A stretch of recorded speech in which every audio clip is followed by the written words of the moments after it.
Goeiemôre gemeente. Vanmôre gaan ons 'n bietjie praat oor God se plan wat hy het waar ons deur lyding dra en wat dit vir ons lei tot die heerlikheid. Ons sukkel met dit en ons wonder partymal, is die Here daar? Waar is God in my tye van nood en wanneer ek swaar kry? Kom ons vra die Here om ons harte oop te maak sodat ons saam deur sy woord kan leer wat hy vir ons doen. Here, baie dankie vir hierdie lieflike môre en dankie dat ons kan weet dat U ons verlosser is en dat U 'n plan met ons lewens het. Baie dankie Here dat ons in U hande is en dat ons kan weet dat ons U ten volle kan vertrou. En waar ons vanmôre na U woord kom luister, help ons om werklik dit in te sien en te weet wat U wil vir ons is, sodat ons ook met heerlikheid en met verheuging en met blydskap U evangelie kan verkondig aan elkeen wat ons pad oorkruis, sodat die koninkryk kan kom. Amen. Ons lees dan saam uit Romeine 8 en ons gaan lees vanaf vers 18. Maar ek wil hê julle moet vir my by die huis vanaf vers 1 lees, want dit help ons om te sê deur die Gees, waar die Gees inkom en dat ons deur die Gees gehelp word. En ons gaan vandag daaroor gesels ook. Vers 18 sê, ek is daarvan oortuig dat die lyding wat ons nou moet verduur nie opweeg teen die heerlikheid wat God vir ons in die toekoms sal laat aanbreek nie.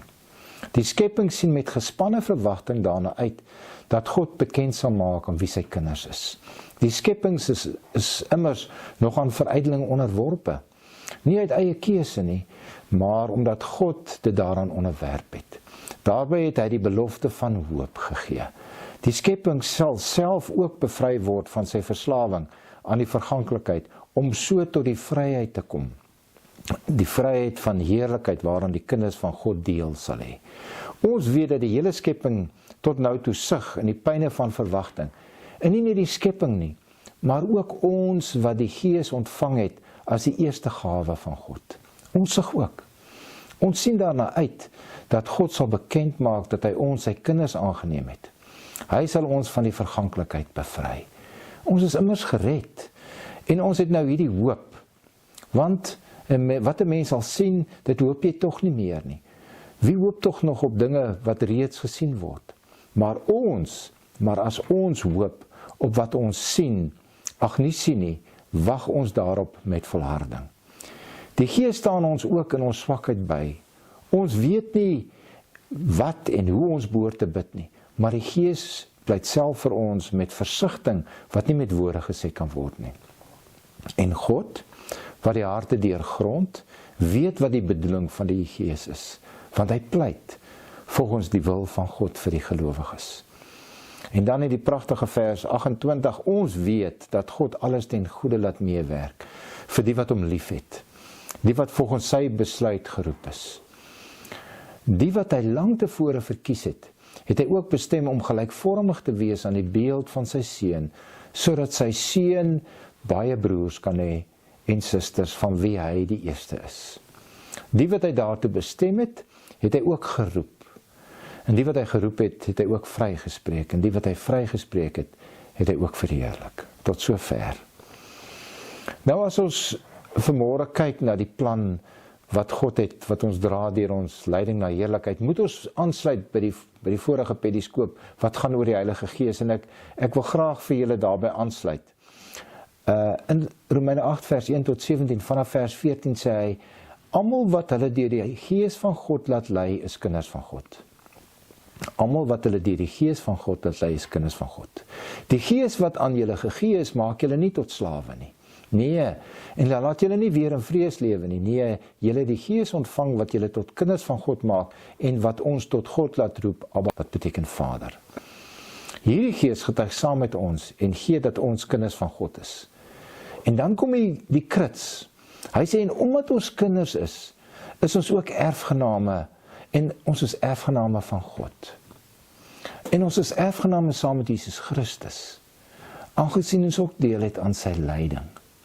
Want ons het vir hom lyding gegee deur ons sondes, maar die lyding sal ons nou oor gesels, ons het ook deel aan lyding, ons gaan ly, sal ons ook deel hê aan sy heerlikheid. En dis die mooi van hierdie hele stuk. Ons 2 verse wat ek vanmôre spesifiek uithaal, is Romeine 8 vers 18 wat sê, ek is daarvan oortuig, dat die lyding van die teenwoordige tyd nie opweeg teen die heerlikheid wat aan ons geopenbaar sal word nie. En ook, vers 28, ons weet dat God alles ten goede laat meewerk vir die wat hom liefhet en wat volgens sy wil geroep is.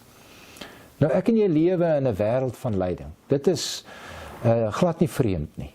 Die siektes wat onverwag kom, ons finansiële druk, het sy jy besigheid hê of waar ook al, die verhoudings wat verbreek word. Kyk hoeveel verhoudings breek op, hoeveel gesinne breek op, en die pyn van verlies as iemand dood is, as jy iets verloor het. So die vraag is nie of ons gaan ly nie, maar hoe ons hierdie lyding verstaan en hoe ons daardeur gaan kom. Die groot vraag van die geloof wat ek en jy het is, hoe hou 'n Christen vas wanneer alles begin uitmekaar val en wankel? Nou Paulus, hy antwoord, hy ontken die lyding nie, inteendeel, maar hy sê deur dit in te lig van God se groter plan te sien, as ons daai lig gebruik, dan verstaan ons waaroor dit gaan. Nou Paulus skryf hier aan die Christene wat vervolg word daai tyd. En hy sê vir hulle, hierdie huidige lyding is tydelik en dit weeg glad nie op teen dit wat vir ons in die toekoms lê nie. Hy sê selfs die skepingssig, in afwagting op bevryding van verganklikheid wanneer God se kinders finaal verheerlik sal word. So, kom ons kyk wat sê hy vers 18, ek is daarvan oortuig dat hierdie lyding dan nie net in hierdie teenwoordige tyd nie opweeg teen die heerlikheid nie. Hy het, toe hy met Korintiërs, want hy skryf dit vir hulle uit Korintiërs uit, het hy dit ook vir die Korinte gesê. Hy het vir hulle gesê, ons swaar kry, en die manier hoe hy het sê is eintlik pragtig, ons swaar kry in hierdie lewe is maar gering en gaan verby. Maar dit loop vir ons uit op 'n heerlikheid wat alles verreweg oortref en wat ewig bly. Wat beteken dit? Paulus onderbeklemtoon nie lyding nie, inteendeel, hy het self gelei. Hy was in gevangenskap, hy was gegeesel van tyd tot tyd. Hy het verwerping ervaar, die mense het hom verwerp. Hy het honger gelei, so hy weet. Maar wanneer hy hierdie dinge deurgegaan het, het hy dit altyd teenoor 2 dinge opgeweeg. En kom ons leer daarby. Hy praat van die nou kry ek swaar en as ek honger. Maar wat lê vir my in die toekoms in wag? Hierdie dinge is net tydelik wat ek nou deurgaan. Daar's 'n ewigheid wat ek opwag. Hierdie dinge is vreeslik pynlik en is seer en ek vind baie emosie, maar daar's vir my 'n heerlikheid wat voor vir my lê en wag. Hierdie is 'n gebroke wêreld waar ons is, maar ek en jy is op pad na 'n volmaakte wêreld toe. So die probleem is nie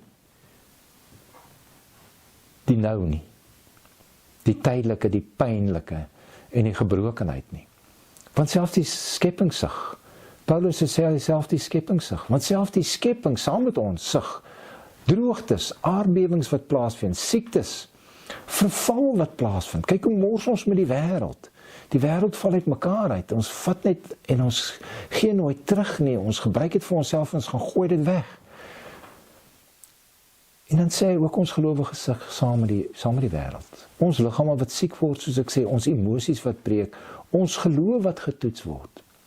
En dis 'n groot ding, ons geloof word baie keer getoets. Maar ons sig nie sonder hoop nie, en dit is waaroor ons geloof kom.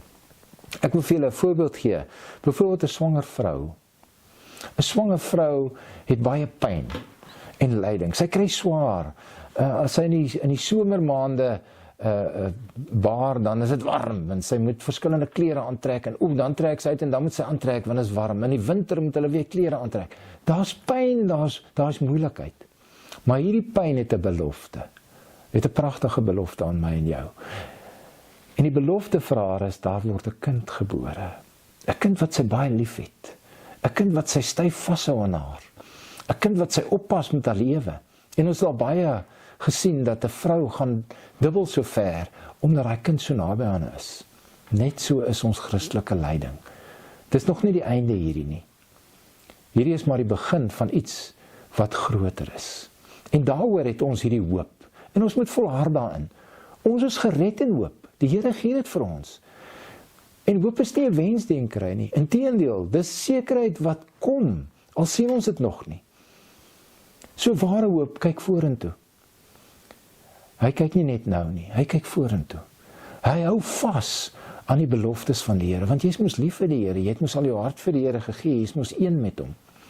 Jy hou vas aan daai beloftes, en jy bly staan, jy gaan lê nie as die wêreld in die lyding jou slaan nie. Jy staan op soos 'n Paulus, en maak reg, want dit gaan oor Christus. En die hoop sê ook vir ons, God is nog nie klaar nie. 'n Voorbeeld byvoorbeeld, ons is boere. Dink maar aan 'n boer, party plant, hy saai, hy gaan gooi daai saaitjie in die grond, of party vat 'n bul of 'n ram na die koeie of die kalwers, die ooe toe. Wat doen hy? Hy wag dat daai saaitjie ontkiem. Hy wag dat daai bul die dekking sal doen, en dat daar werklike saaitjie geplant is binne in daai koei of ooi. En dan wag hy, en hy glo, as hy die bul wegvat, hy glo, daar is iets aan die kom. En hy volhard daaraan, dat as hierdie dier siek raak, dan sal hy daai dier beskerm en vashou. En net so, broer en suster, lewe ek en jy tussen die belofte van God, wat sê, jy is hier vir my om my koninkryk te laat kom, en die vervulling wat vir ons voorlê. Dan is daar 'n wonderlike ding, en dit raak my persoonlik baie. Hy sê die Gees help ons in ons swakheid, vers 26 tot 27. Gemeente, daar is tye wanneer jy nie weet wat om te bid nie. Jou woorde raak op, en jou hart is swaar van die seer wat daar is. Weet jy wat? Die Heilige Gees bid van jou. Wat beteken dit? Die Heilige Gees verstaan jou pyn, jou lyding, jou bekommernis wat jy het. Hy weet. En hy dra hierdie gebed oor, en hy sit dit voor God. Hy bid volgens God se wil vir my en jou. Daaroor is dit belangrik, dat jy jou lewe vir die Here moet gee, elke dag. En dat jy 'n verhouding met God moet hê, deur die Gees wat in jou woon. As jy nie daai verhouding het nie, en jy lewe maar net op 'n tiksheet om net dinge te laat doen, gaan net kerk toe en bring maar net my beste, maar ek het nie 'n verhouding met God nie, gaan hierdie verhouding nie daar wees nie. En skiet dit ver te kort. En weet julle wat se troostgedagte, as jy daai verhouding het met die Heilige Gees, selfs wanneer jy stil is, selfs wanneer jy nie meer weet nie, wanneer jy moedeloos is daar 'n gebed in die hemel namens jou, die Heilige Gees. En nou kom ons by die stuk oor die doelgerigte plan van die Here met my en jou. Hy sê in vers 28, en dis een van die bekendste verse, julle het dit al genoem en met mekaar gepraat, ons weet dat vir die wat God liefhet, alles ten goeie meewerk.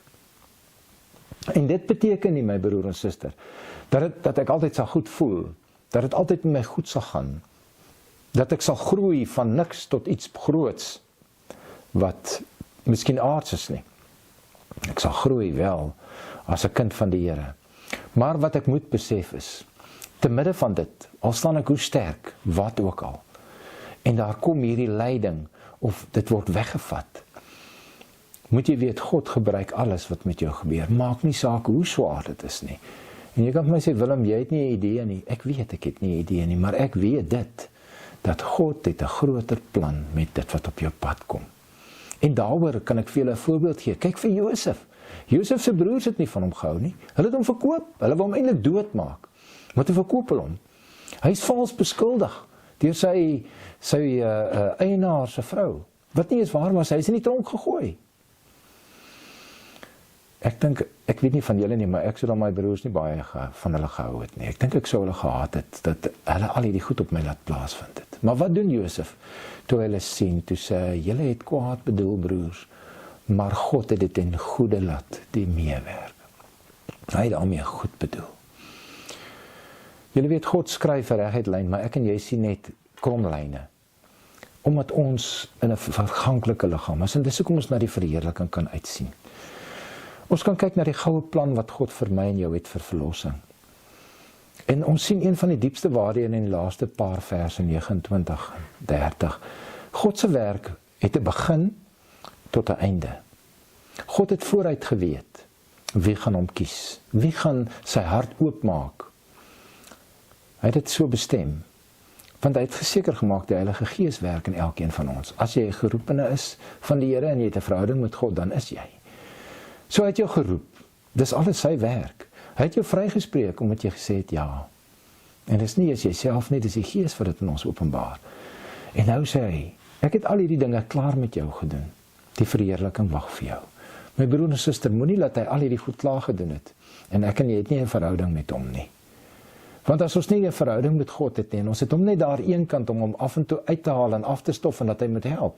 Dis nie 'n verhouding nie. 'n Verhouding is om gereeld met hom omgang te hê. Hierdie is 'n onbreekbare ketting.